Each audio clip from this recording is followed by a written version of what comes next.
Hola chicos, otra vez me alegra mucho que muestren este interés. Creo que la gran mayoría estaba eh, atentos a los 10 minutos para volver a la sala. Pues es, eh, es muy motivante esto. Bueno, vamos a continuar con nuestro video.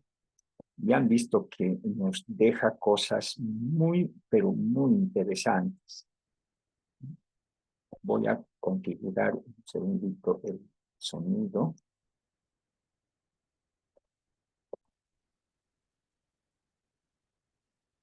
Y continuamos con el video. Si hay algún problema con el sonido, no dejen de decirme. A veces no funciona como debería, entonces si se cortara por alguna razón, pues díganme. ¿Ya? Aquí está. Sigamos con el video. ¿Alguna vez te han atado?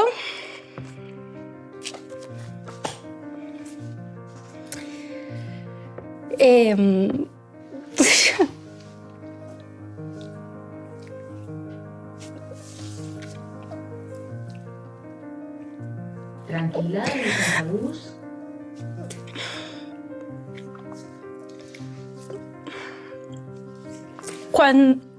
A ver, voy a dejar de llorar para hablar. Por lo menos 2 veces que yo recuerde, Muy mal, o sea, lo peor.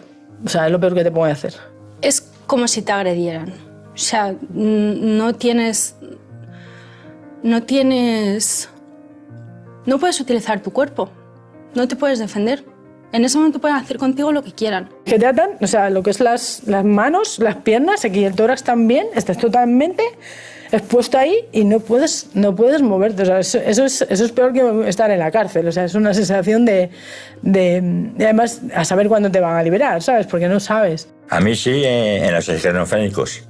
Bueno, en el hospital. En el hospital, pero dentro de la calle nunca. Solo en ambulancias y dentro del hospital. Me han atado más de una vez, en contra de mi voluntad, obviamente. Me han sedado en contra de mi voluntad. Y bueno, te hacen firmar un papel, como que estás de acuerdo con ello.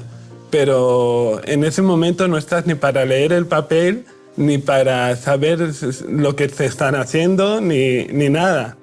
Yo creo que hay medicación ahora mismo para dejar a una persona sedada, sin necesidad de tener que atarla. Hay medicación muy fuerte. Se suele hacer por desconocimiento, por el miedo que se tiene al loco, a la persona con enfermedad mental. Se utiliza no para protegernos de nosotros mismos, se utiliza constantemente en las plantas del hospital psiquiátrico. Hay 1000 formas de calmar a una persona o de sostener a una persona en un momento así que no tienen que ver con atarla.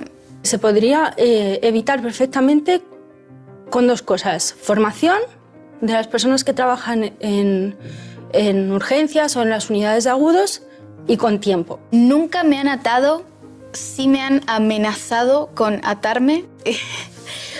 Es algo que se hace mucho en las instituciones así como psiquiátricas, como si te portas mal, te podemos atar o te vamos a atar. Como no hagas mucho lío porque te podemos atar. A mí no me han atado nunca, he estado ingresado 2 veces y esos 2 ingresos pues he estado encerrado en una habitación en la que, por lo que recuerdo, no había nada más que una cama y un servicio. No me han atado ni en la cama, ni tampoco me han atado en un hospital, ni nada. No soy nada violento, soy una persona muy buenecita.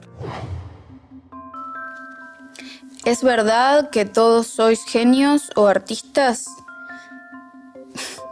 Ojalá. Pues yo no soy ningún genio. Todos tenemos esos componentes, quiero decir, como seres humanos, pero no porque una persona tenga un problema de salud mental va a ser un genio ni un artista. Yo creo que la sensibilidad la puede tener cualquier persona, no porque tenga una enfermedad mental. Hay personas que son artistas y que cuando atraviesan esa fase maníaca, pues les da por tener una etapa de creatividad y ser más genio, más artista. Yo qué sé, pintaste un cuadro en un momento de manía y te quedó genial y es el mejor cuadro de tu vida, pero después de eso, no sé, te quisiste tirar por una ventana y es que no hay un equilibrio en eso. Eso no es salud. Cada uno somos distintos. Depende de los rasgos de la personalidad. Yo no soy una persona excesivamente creativa, entonces en mi fase maníaca pues no tengo ese genio. Ya me gustaría ser como Dalí, por ejemplo. En mi caso soy actor, pero esto le puede pasar a cualquiera.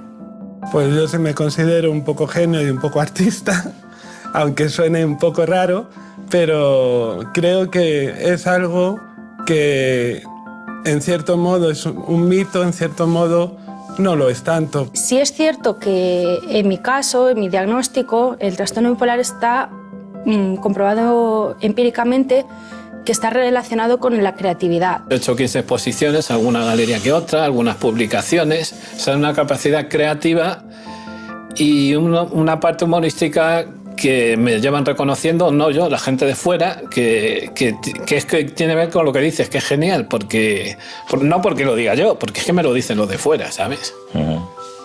Tienes toda la razón, Pedro, ahí. Yo en esta pregunta puedo pasar. ¿Pones en tu currículum que tienes una enfermedad mental? ¿Pero cómo voy a poner esto en un currículum? ¿Pero quién pone estas cosas en un currículum? Yo... Pues no pongo esto porque, vamos, no le veo sentido poner eso. A mí tampoco la gente me dice si tiene azúcar, si está operada. Tampoco digo que me han operado de un cáncer de tiroides. Yo no me presento. Soy Conchi, estoy operada de un cáncer de tiroides y tengo un TLP. Tengo trastorno límite de personalidad. Yo no me presento así. No lo pongo. Bueno, tampoco sé si tendría que ponerlo. Sí, lo he hablado con gente con la que trabajo y no tengo problema en decirlo, y si no, no estaría aquí. Yo, como estudiante de psicología, trabajando en el Departamento de Recursos Humanos, generalmente en los procesos de selección, es algo que no tengo en cuenta para nada porque conozco de primera mano mi experiencia y sé que es algo que no te incapacita. Sinceramente es algo íntimo y yo creo que no hay que ponerlo en el currículum. Ahora bien, sí que es cierto que, por ejemplo, yo tengo un 34% de discapacidad. Entonces hay veces que buscan a gente que tenga algo de discapacidad para darles trabajo. Entonces en esos casos sí que lo pongo, claro.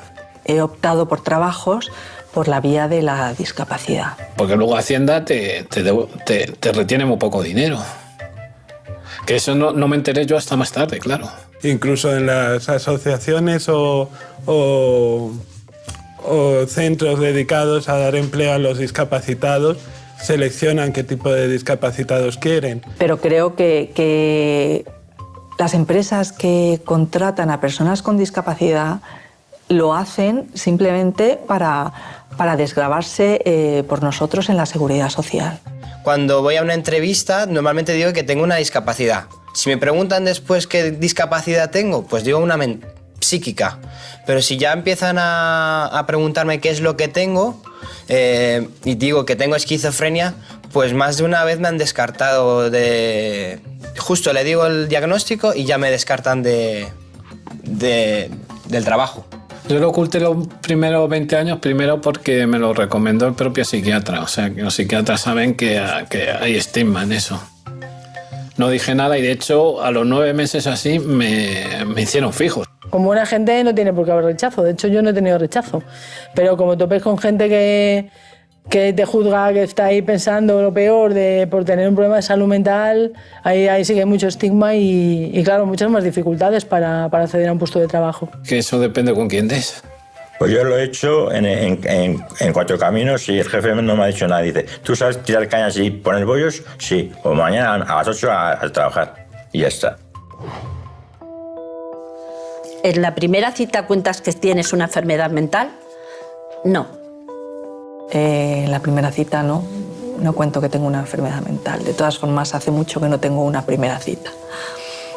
No suelo tener citas así muy a menudo, porque mis relaciones son más bien de rollo sin profundizar. Pues yo es que soy muy tontico. Yo sí que lo suelo contar porque mi corazón puede más allá y si siento algo por esa persona o que pueda haber aunque sea una amistad, tiendo a contarlo. Yo sí lo cuento y de hecho lo hice con mi pareja, la que tengo en este momento. Y a mí me funciona, o sea, a mí es algo que me funciona, ese acercamiento y esa honestidad.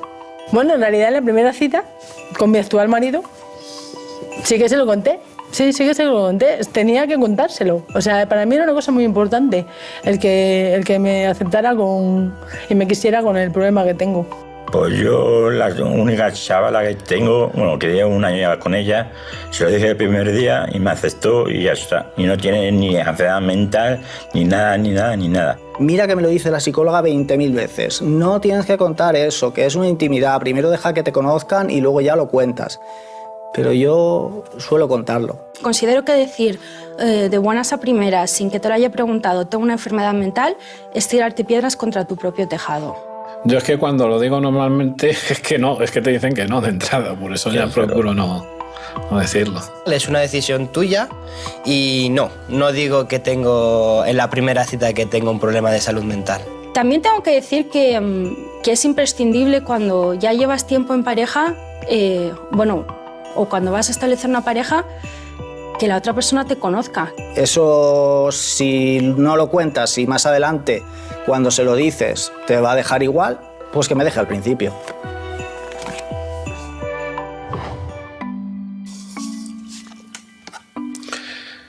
¿Tiene algo positivo tener una enfermedad mental? Positivo ninguna. Yo tampoco. Para mí no. A mí me ha cambiado mucho la vida. A mí me ha quitado de un puesto de trabajo que me gustaba mucho. Yo trabajaba en un comedor escolar, era la responsable. Primero porque la enfermedad mental no es como una enfermedad física, en el sentido de que una enfermedad física pues te falta una pierna, te pone una prótesis. Pero es que la enfermedad mental pierdes el norte de tu vida. Cuando intensamente estoy abajo, pues evidentemente no me siento bien.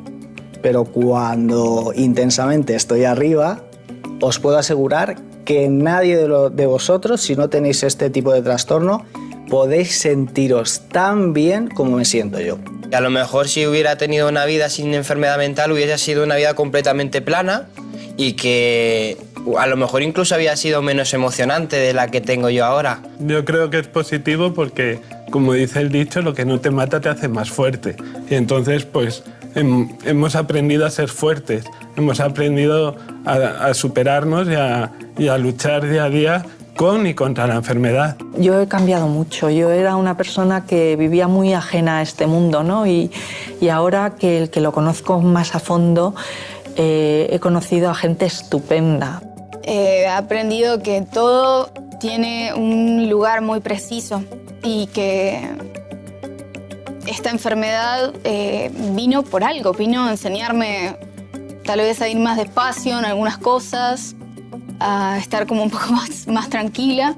Haciendo voluntariado, siendo capaz de ayudar a los demás, y por medio de esa solidaridad he sido capaz de crecer yo como persona. ¿Algo positivo? Sí, todo. O sea, no sé cómo decirte, desde el diagnóstico ha sido la primera vez en mi vida, ya me pido a los 33, que por fin me he salido de mí misma para volver a estar en mí misma y poder realmente verme desde fuera y decir, no quiero ser esa persona ya. A mí me ha permitido conocerme muchísimo a mí misma. Había sombras que yo simplemente ignoraba de mi personalidad y ahora están iluminadas.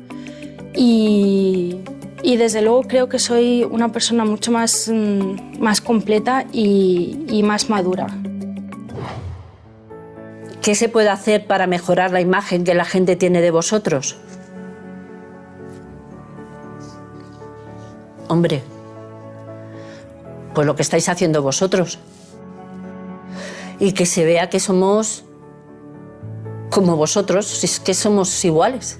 Lo primero es salir en los medios. ¿Por qué las personas que tienen enfermedad mental no salen ante los medios de comunicación? Es muy importante la visibilización, la normalización. Este tipo de programas son geniales y creo que también es muy importante la educación. Pues precisamente esto que estamos haciendo, dar la cara, salir del armario de la enfermedad mental, para que vean que, pues es que somos como los demás. La salud mental yo creo que es una parte importante de la salud que se ha ignorado hasta ahora. Nos pensábamos que todo era el cuerpo, que todo era el organismo, todo tenía un motivo biológico. Y ahora, afortunadamente, la sociedad se ha dado cuenta que hay algo más allá que tenemos que cuidar porque influye mucho en nuestro bienestar. Me gustaría que hubiera un movimiento de asociación nacional, al igual que está la Asociación Nacional del Cáncer. Esto se hace el Día de la Salud Mental, que se acerca un poco a las personas lo que son nuestras problemáticas, pero se debería hacer todo el año. Que nosotros aportamos mucho. Nosotros, por ejemplo, la gente que estamos en las asociaciones, el movimiento asociativo, siempre estamos ayudando a otras personas, estamos siempre apoyando causas. Somos personas como muy de dar, es así, y de apoyar. Y después informar. Hay mucha gente que ni siquiera sabe que tiene una enfermedad mental o convive con gente que tiene enfermedades mentales que no lo sabe. Y creo que lo primordial es educar. Yo creo que hay que educar a la gente en la aceptación de la diversidad, ¿no? Porque es lo importante, saber que todos somos personas, que todos somos iguales, todos somos distintos. Lo que yo tengo es un problema de salud mental, no es una enfermedad, porque no hay nada que curar y lo único que puedo hacer es recuperarme de ella, que significa que entre en un proceso de ir mejorando y que mi calidad de vida cada vez sea mejor, pero yo no me tengo que curar de nada. Pues ya está. Estamos. Bueno. La pregunta de la contención no me la esperaba, me ha pillado desprevenida total. Soy muy habladora y a veces no lo que tengo que hablar. Bien, ¿no? Yo creo. Estupendo. Estupendo. Bueno, te he contestado a todo, ¿eh? No digas que no. Mola esto. Bien. Ya que le pilla el tranquillo. Yo me quedaba otra hora más hablando. Sí. Uno que se muere un lunes dice, joder, vaya forma de empezar la semana. No se puede empezar peor, desde luego. Eso no me da Eugenio, pero me hace mucha gracia. Puedes salir cuando quieras.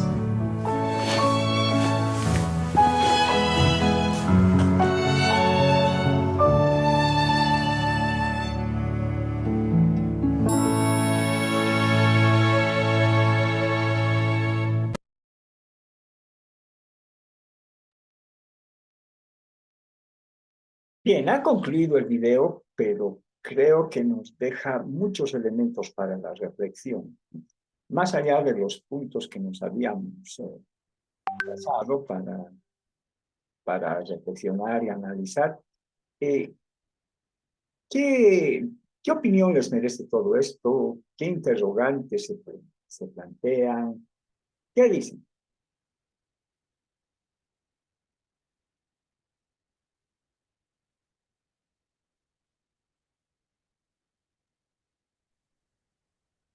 ¿No hay preguntas, chicos? Muy interesante el video, Alicia. Nos hace ver de otra perspectiva en lo personal, a mí, entender las situaciones en cómo la viven las personas. Tal vez muchas veces nosotros no la entendemos porque no la vivimos y no estamos en esa situación, pero ya cuando la escuchamos, ¿no? De sus experiencias, vemos de otra manera. Y muy bonito el video, Alicia. Ah, muy de acuerdo, Israel. Insisto, a mí personalmente me gusta mucho esto porque nos da una perspectiva humana de lo que es la enfermedad mental, ¿no? Pensamos que la esquizofrenia, por ejemplo, pucha, es algo terrible, como que es terrible, pero pensamos que el paciente esquizofrénico está totalmente fuera de la realidad. Y han visto, ahí había varias personas que tienen diagnóstico de esquizofrenia y que tienen un contacto con la realidad. ¿Sí? Bien, muy buen aporte. Eduardo, ¿querías decir algo? Liz, yo quisiera preguntar tal vez la relevancia que tomaría, digamos, a la hora de tomar un trabajo, preguntar si tiene algún trastorno. Yo me refería, por ejemplo, cuando, digamos, a veces tienen esquizofrenia y tal vez podría desencadenar en la hora del trabajo. Y tal vez sería más un hecho de tener cuidado con ellos mismos y con los demás. Ya, pero has oído lo que dice, ¿no? Hay que el paciente es más peligroso para sí mismo, o el enfermo es más peligroso para sí mismo que para los demás.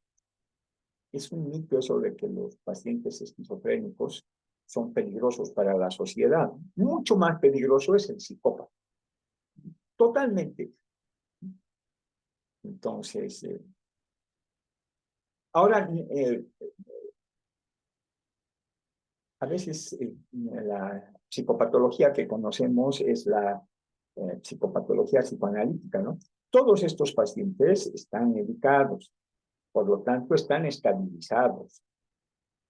En tanto y en cuanto cumplan la medicación, no van a tener decaídas, no van a desencadenar, no van a tener brotes o episodios, ¿no? Alguno de ellos hablaba de sus brotes. ¿Se entiende lo que es la MIDI, por ejemplo? Hablaban de la MIDI. Es el servicio militar, en España llaman así. Y el momento de mayor emoción es cuando juran lealtad a la bandera y besan la bandera. Chicos, antes que me olvide, por favor, pongan su nombre en el chat. Es el registro de asistencia. Ya van a ver en el mundo y van a estar los videos y hay que poner, tiene que estar también el registro del chat.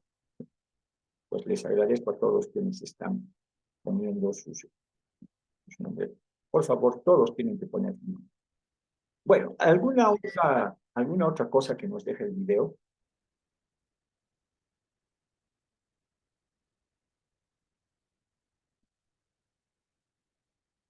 ¿No?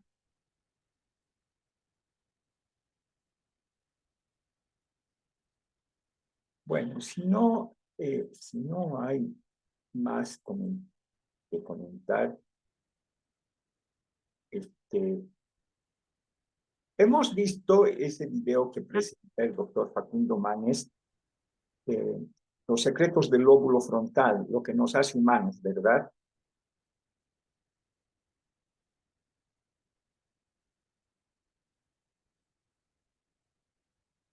¿Recuerdan el video?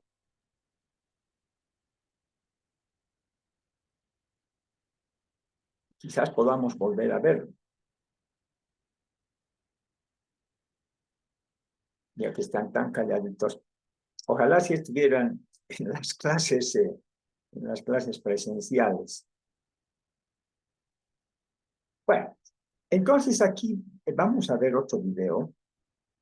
Entiendo que ya lo hemos visto pero de todas maneras me gusta mucho por cómo lo presenta, por lo que por lo que dice el doctor Manes,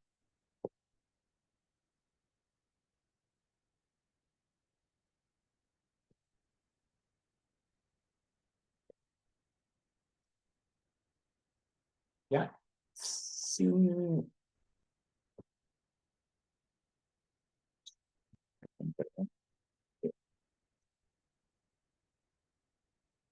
Veamos este video entonces.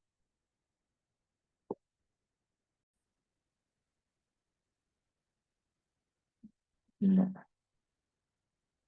Es este, perdón. Este es el que tengo que compartir.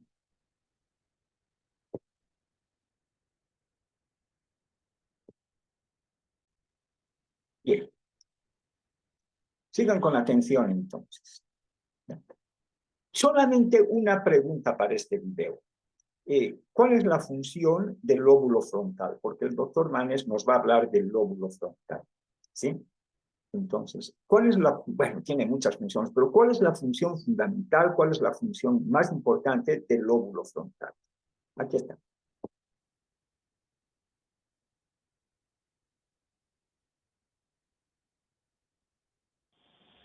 Cactus 1549, 700, landing 5,000. This is Cactus 1539, hit birds through lost thrust on both engines, returning back towards LaGuardia.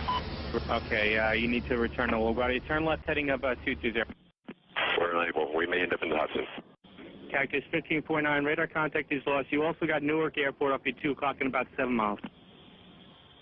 Eagle 54718, turn left heading 210. 210, 4718. I think he said he was going in the Hudson. Seguramente todos recuerdan este episodio cuando el piloto de ese avión salió del aeropuerto de LaGuardia, Nueva York, y a los pocos minutos él entendió dos cosas. Primero, que no tenía más motores. Y segundo, que no tenía tiempo de volver a LaGuardia, no tenía tiempo de volver al aeropuerto. Y aterrizó en el río Hudson. Si el piloto de ese avión hubiese sido una computadora, todos estarían muertos. 155 personas que estaban en esa máquina salvaron su vida porque el piloto era un ser humano y tenía un cerebro humano. Pero particularmente tenía una área cerebral que se llama lóbulo frontal intacta. Si hay una área del cerebro, el cerebro trabaja en red. Cuando tenemos una función cognitiva se activa casi todo el cerebro, pero hay áreas que son más críticas. Esto lo voy a repetir durante la charla. Si hay un área del cerebro humano que nos relaciona con nuestra identidad, es el área frontal. Lo que nos hace diferente a todo lo que estamos acá hoy. Lo que nos diferencia de las demás especies. Si hay una lesión en la parte posterior del cerebro, que es clave para el proceso de percepción del mundo externo, la persona va a tener seguramente un déficit en percibir el mundo, pero va a ser el mismo. Si hay un daño frontal, uno no va a ser el que fue. Uno comienza a ser distinto, cambia la personalidad. El lóbulo frontal tiene neuronas que son diferentes a otras partes del cerebro. Por ejemplo, hay neuronas del sistema olfatorio, del olfato. Las neuronas, la red que regula el olfato tiene neuronas que responden básicamente a estímulos olfatorios. Las neuronas que procesan la visión responden, algunas neuronas del sistema visual responden al estímulo visual. En cambio, como uno esperaría del área más crítica del cerebro humano, las neuronas frontales responden a diferentes cosas según el contexto. Por ejemplo, pueden responder al perro o a un estímulo viendo un gato, dependiendo del contexto. Esta área, que es crítica para nosotros, termina de madurar entre la segunda y tercera década de vida. Y tiene una función importante en varias funciones intelectuales y cognitivas. Por ejemplo, la planificación, la toma de decisiones, la memoria, el lenguaje, la interacción social. Mi cerebro está cambiando porque estoy acá. Y ustedes están cambiando su cerebro porque me escuchan a mí, les guste o no les guste lo que digo. La interacción social cambia nuestro cerebro. Aún en el ascensor, cuando nos miramos con el vecino, tenemos que decirle algo por compromiso, vemos si nos quiere o no, el cerebro se está activando y el del vecino también. No se puede entender un cerebro humano como algo único. Se debe entender como una interacción entre dos cerebros. Si ustedes me aprietan el cuello y me dicen, Facundo, ¿cómo resumirías el cerebro humano? Yo diría, bueno, es un órgano social. Y parte de la complejidad del cerebro humano, para muchos investigadores se explica por la complejidad social que nuestra especie ha alcanzado. Y si no creen en la complejidad social que hemos alcanzado, miren todo lo que hemos creado. Las sillas, el micrófono, la computadora que no anda, mi camisa, y todo esto que estamos haciendo ahora. Hemos aprendido mucho del lóbulo frontal por pacientes que lamentablemente tuvieron problemas neurológicos o psiquiátricos. Pero también aprendimos por la nueva tecnología, las imágenes. Hoy podemos estudiar el cerebro con aparatos que ven in vivo qué pasa en nuestro cerebro cuando imaginamos, cuando memorizamos. Y la memoria humana no es una sola, hay diferentes tipos de memoria. Hay una memoria de dónde y cuándo. Yo me recibí tal día en tal lugar. Hay una memoria que es una memoria episódica y que hay un área clave que es hipocampo. Hay otra memoria que es la que estoy usando yo ahora, que es memoria online. Yo estoy tratando de decir palabras que no dije unos segundos antes. O también cuando ustedes tienen un número, o yo tengo un número de teléfono en la cabeza, lo marco, hablo con la persona y me olvido. Es una memoria más online. Esta memoria sí tiene mucha dependencia del lóbulo frontal. Pero hay otras memorias que sabíamos por lesiones y por estudios de animales que no eran tan importantes el lóbulo frontal. O la memoria semántica, saber que Montevideo es la capital de Uruguay. No sabemos cuándo aprendimos eso. Esa memoria es un concepto, como que esto es una camisa. Hoy sabemos por las técnicas de imágenes que el lóbulo frontal se activa en todas estas memorias en el humano. Cuando tiene una memoria autobiográfica, una memoria semántica, una memoria online, una memoria episódica, además de otras partes del cerebro que sabíamos por animales y por humanos, hoy sabemos que en vivo el lóbulo frontal juega un rol importante. Y hablando de memoria, les quiero decir que avances en las neurociencias en las últimas décadas, debido al avance genético, de imágenes, y que hay más científicos en la humanidad que en toda la historia de la humanidad, han demostrado que la memoria humana es el último recuerdo. Cuando uno evoca una memoria, se hace inestable. Y cuando la vuelve a guardar, se guarda, y si lo que se guarda coincide con el evento, vamos a recordar el evento tal cual. Pero si cuando se evoca la memoria agregamos cosas y se guarda con diferentes contextos emocionales o situaciones, lo que vamos a recordar la próxima vez no es el hecho que pasó, sino el último recuerdo. Básicamente, repito, pues es un concepto importante. Cuando uno evoca una memoria, la memoria se hace inestable y se vuelve a guardar como cuando uno guarda un documento Word en la computadora. Lo que se guarda es lo que se va a recordar la próxima vez. Si uno hace un viaje de enamorados y uno está más enamorado que otro y lo cuenta 100 veces y el otro lo cuenta 2 porque está poco enamorado, le pasó mal, seguramente el más exacto va a ser el que lo contó 2 veces. Porque el que contó 100 veces va a poner cosas en el viaje, emocionales y contexto que no van a tener nada que ver con la realidad. Aprendimos del lóbulo frontal, que es el encargado de planificar, de organizar la conducta temporal del lenguaje, de la emoción y de los aspectos racionales por pacientes. Uno es la lobotomía. La lobotomía es un procedimiento que por suerte no se usa más, pero fue muy popular en Europa, en Estados Unidos, hace décadas. A partir de los 70 cesó la actividad. Básicamente le destruían el lóbulo frontal entrando con un fierrito por el ojo, y el fierrito destruía el lóbulo frontal a personas con una depresión incurable en ese momento, con obsesiones que no lo dejaban tener una vida independiente o con dolores intensos. Y había una foto muy expresiva de una persona muy preocupada y después de la cirugía estaba con un habano totalmente liberado.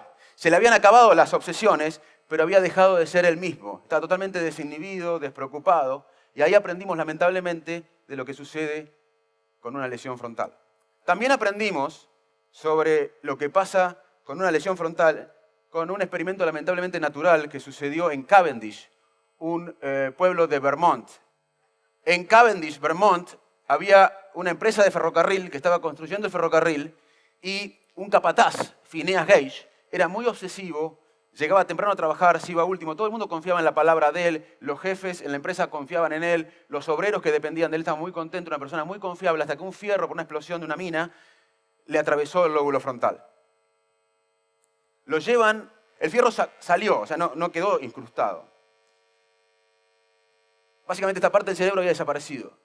Lo llevan a Boston, hoy el fierro está en el hospital de Harvard, es un caso muy famoso, no estoy violando ni una confidencialidad médica, todos los datos que voy a decir fueron muy difundidos en los medios, internacionalmente, científicos y no científicos. Phineas Gage llega al hospital de Boston, primero consciente, segundo hablando perfectamente, memorizando todo lo que pasó. A la semana se va de alta, con un agujero en la parte anterior del cerebro. Los círculos médicos de Boston se preguntaban, ¿para qué sirve esa parte? Porque Phineas Gage salió de alta con la misma inteligencia, el coeficiente intelectual. La ciencia no puede medir toda la inteligencia, no se puede medir el humor, la ironía, la valentía, pero se puede medir algunos aspectos de la inteligencia analítica. Esa inteligencia analítica estaba preservada en Gage. El lenguaje estaba preservado, las memorias estaban preservadas, la atención estaba preservada, las funciones visoespaciales estaban preservadas, no tenía ningún déficit motor. Entonces la gente, los médicos en Boston decían, ¿para qué sirve esta zona del cerebro? Al tiempo se dieron cuenta. Phineas Gage se puso totalmente desinhibido, empezó a tomar decisiones financieras en contra de él mismo, decisiones sociales, laborales, familiares. Yo no quiero hacer un juicio moral de qué está bien en toma de decisiones y qué está mal, pero si uno claramente tomaba decisiones ventajosas en su vida previo a un accidente y luego del accidente empieza a tomar decisiones que juegan en contra de uno en el aspecto social, laboral y familiar, claramente hay un déficit de toma de decisiones. Lo curioso es que ese déficit de Phineas Gage no pudo ser explicado por la razón, porque perdió la razón, porque el intelecto, la parte intelectual, la memoria, la atención, la inteligencia, el lenguaje estaba intacto. ¿Y qué pasó?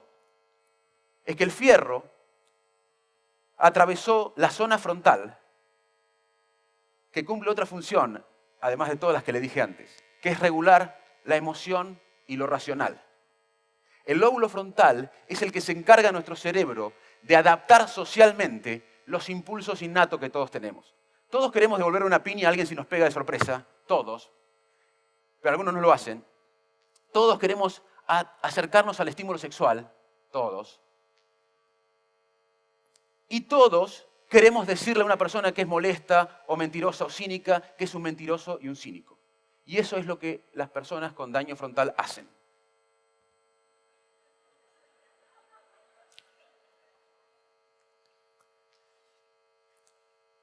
Entonces, el déficit de Phineas Gage era un déficit emocional que guía la toma de decisión, entre comillas, racional. Y los seres humanos tomamos decisiones permanentemente. La vida no nos lleva a tomar decisiones solamente cuando elegimos una carrera universitaria, o cuando elegimos un trabajo, o cuando elegimos un plato de comida en un restaurante, o cuando yo elegí esta camisa, seguramente consciente, viendo si tenía una camisa similar o no. Obviamente que esas decisiones son conscientes y tenemos muchas decisiones conscientes, pero vivimos tomando decisiones. ¿Cómo te llamas vos? Mercedes está tomando decisiones en este momento. Mirarme a mí o mirar la pantalla. Mirar al Señor. Pensar qué estoy diciendo o pensar que va a comer más tarde.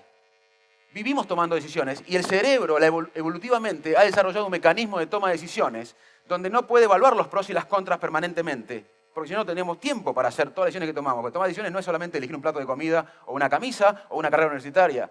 La toma de decisiones es permanente. Entonces, el cerebro humano ha desarrollado evolutivamente un mecanismo automático, muchas veces no consciente, que incorpora el contexto que cambia, como pasó acá en esta charla. Yo pensé que tenía déficit frontal hasta esta charla, pero ando bastante bien. Cambió el contexto y yo me pude adaptar al contexto. Lo mismo que el piloto del avión. La toma de decisión humana no es un proceso lógico ni computacional, sino que está guiado por las emociones. Pacientes como Phineas Gage tienen lo que se llama miopía del futuro. Phineas Gage sabía que estaba bien y que estaba mal. Sabía que las decisiones que tomó no lo admitieron en el trabajo. Él sabía, los pacientes frontales saben que está bien y está mal. No es un problema de conocimiento. Sin embargo, eligen el riesgo, la recompensa inmediata. Por eso muchas veces en la neurobiología decimos que estos pacientes tienen miopía del futuro. No pueden